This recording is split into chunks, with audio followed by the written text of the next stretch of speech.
Teach Us to Pray is brought to you by Life Audio and is a part of our Faith Toolkit series. For more inspirational, faith-affirming podcasts, visit lifeaudio.com. Hello, friend. You are listening to the Teach Us to Pray podcast with me, Christina Patterson, where we teach believers practical and real-life tips on how to grow your faith and relationship with God through the power of prayer. You know, sometimes life can throw such challenging situations at us that we feel like the only choice we have is to pray. Life is like that, isn't it? Its twists, turns, and uncertainty remind us of our lack of control and usher us into some of our most intense and desperate prayers. Some say desperate times call for desperate measures. But what if there's nothing you can do and there are no measures to follow? The situation is completely out of your hands. Well, it's then I like to say, desperate times call for desperate prayers. Have you ever had to lift up a desperate prayer? Throughout the Bible, we read of people in desperate need seeking God through prayer. And in today's podcast, I want to look at their desperate prayers and God's response to those prayers that we may learn more about prayer in our own desperate situations.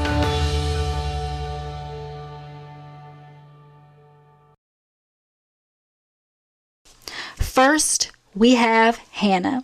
Hannah is the mother of the prophet Samuel. Before she had Samuel, she desperately wanted children, but she thought she was unable to. She faced her own insecurities as a wife with no children, but she also faced ridicule from others as well. As the pressure surmounted about her unanswered prayer request for children, she took matters to the Lord in a desperate prayer. In 1 Samuel chapter 1 verses 10 through 11 we read, "She was deeply distressed and prayed to the Lord and wept bitterly. And she vowed a vow and said, O Lord of hosts, if you will indeed look on the affliction of your servant and remember me and not forget your servant, but will give your servant a son, I will give him to the Lord all the days of his life, and no razor shall touch his head." Hannah's desperation has softened her heart to God's plan. She went from wanting a child to wanting a child she would give to God. Our desperate situations have a way of changing our perspective and causing us to surrender our will to God's. In our desperation, our prayers expand beyond our own desires and touch the desires of God as our prayers become less about us and more about Him. Desperate prayers are not about asking God repeatedly for what we want, hoping that if we pray hard enough, we'll get what we want. Desperate prayers reflect a surrender to God's will and acceptance of what His plan may be. As Hannah continued to pray, the prophet Eli saw her. She was praying so desperately, he thought Hannah was drunk. In 1 Samuel chapter 1 verses 14 through 16 we read, "And Eli said to her, How long will you go on being drunk? Put your wine away from you." But Hannah answered, "No, my Lord, I am a woman troubled in spirit. I have drunk neither wine nor strong drink, but I have been pouring out my soul before the Lord. Do not regard your servant as a worthless woman, for all along I have been speaking out of my great anxiety and vexation." First, Hannah surrendered to God. Then she poured out her soul before the Lord. She's doing what we're instructed to do in Philippians chapter 4 verse 6 that tells us to pray when we are anxious. And in 1 Peter chapter 5 verse 7 that tells us to cast all your anxiety on Him because He cares for you. In our desperate times, there is a pouring out and a casting. It's not holding in all our feelings and emotions and trying our best to act like they don't exist. It's being real with God about what we want, what's hurting us, and what's troubling us. Your feelings, wants, and desires matter to God because He cares for you. Now, I love how Hannah doesn't only pray for what she wants, but also prays over the challenges she's facing until her prayer is answered. She takes her stress and anxiety to God as well because she knows He can handle that too.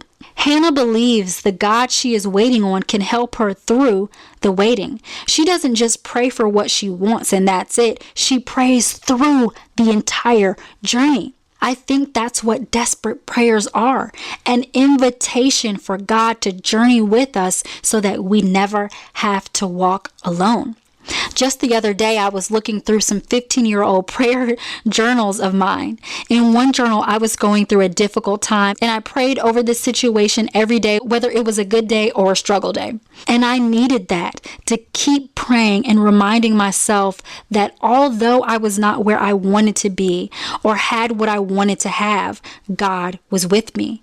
Our desperate prayers remind us that God walks with us. And although Hannah may not have had what she wanted at the time, she did have God. And in her desperation, she did the best thing to do in times like that. She clung to Him. Now, before Hannah went to God in prayer, she was depressed, distraught, and the Bible tells us that she was so sad she was not even eating. With that in mind, listen to what she does after her desperate prayer. In 1 Samuel chapter 1, verse 18, we read, "Then the woman went her way and ate, and her face was no longer sad." This desperate prayer didn't change her situation immediately, but it did change her. That's what prayer has the power to do. If we fast forward, we learn that God does answer Hannah's prayer, but we would be remiss if we overlook the fact that God changed her heart well before He changed her situation. That's what prayer is about. I don't know what desperate situation you're praying for today, but I do know it's important not only to be desperate for your prayer, but to be desperate for the God who answers prayers. What if Hannah had received all she wanted, but was still depressed and distraught? Even in our desperation, we must never forget the peace that God grants, no matter how desperate times get. The next prayer I want us to learn from is that from the prophet Elijah. As we look at 1 Kings chapter 18, the Israelites have suffered from a 3.5-year drought. So Elijah goes and prays for rain. He then sends his servant to go and look towards the sea to see if there is any sign of rain, to see if there's any sign of his prayer being answered. But when his servant came back, he reported that there was no sign of rain. So Elijah keeps praying and sends his servant back 7 times to see if God had finally answered his prayer for rain. Finally, on the last and 7th time, the servant reported that there was a sign of rain. In 1 Kings chapter 18, verses 44 and 45, we read, "The 7th time the servant reported, a cloud as small as a man's hand is raising from the sea.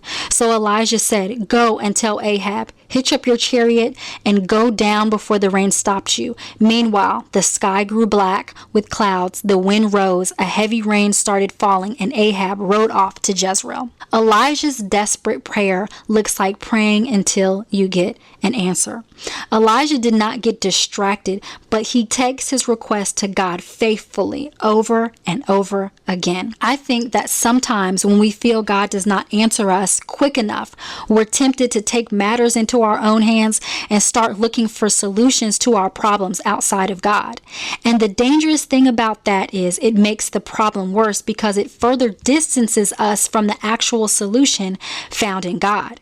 So instead of becoming desperate for God, we become desperate about investing time and energy in people and things to fulfill us in ways that only God can. And what this does is create a greater void in our lives. Elijah understood this.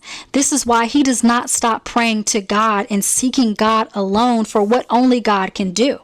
Now, I'm not saying don't seek outside help, but what I am saying is seek God first and continually.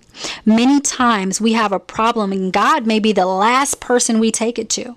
We will talk to everyone else before we talk it to the one who can actually do something about it, our God. From Elijah, we learn that when we're desperate, we need to keep praying, because it is in our continual prayer that not only we find the answer to our prayer, but more importantly, the one who answers those prayers. The last desperate prayer I would like for us to discuss is Jesus' prayer in the Garden of Gethsemane before his crucifixion. Jesus knows he's about to go on the cross and the pain and suffering he is about to endure, and it causes him great stress.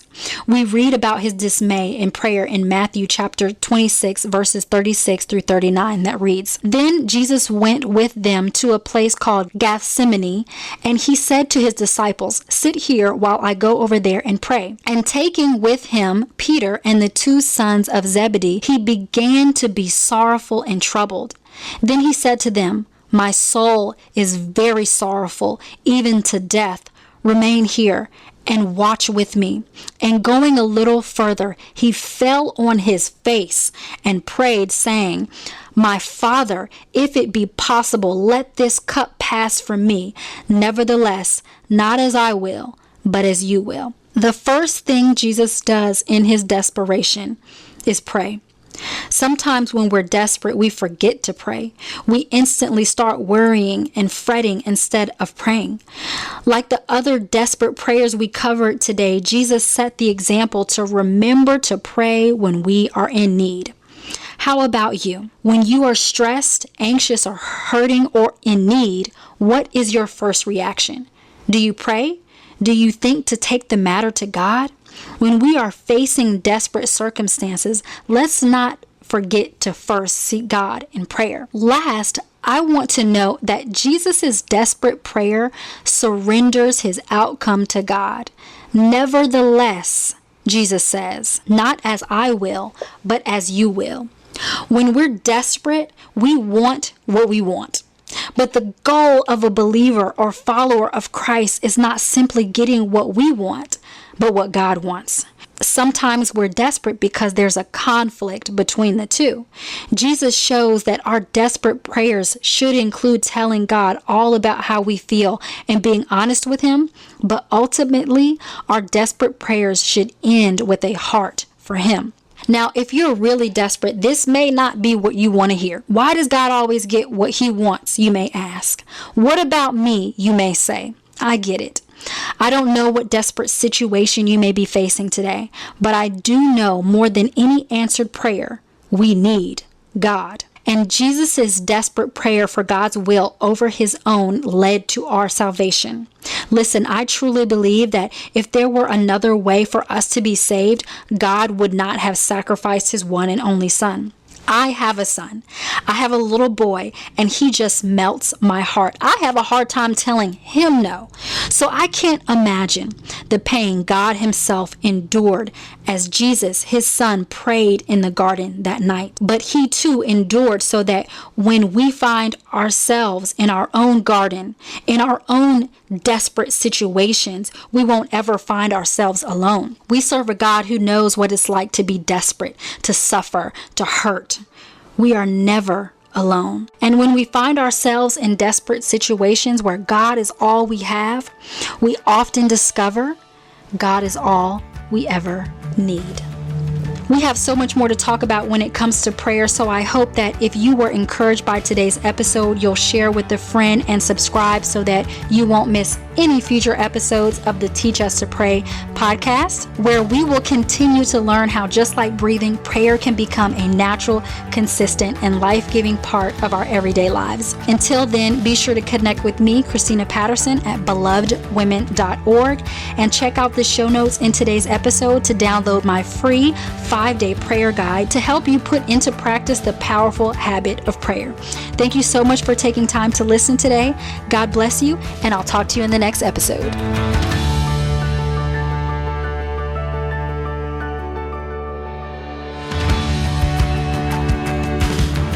Teach Us to Pray is a production of Life Audio and the Salem Web Network.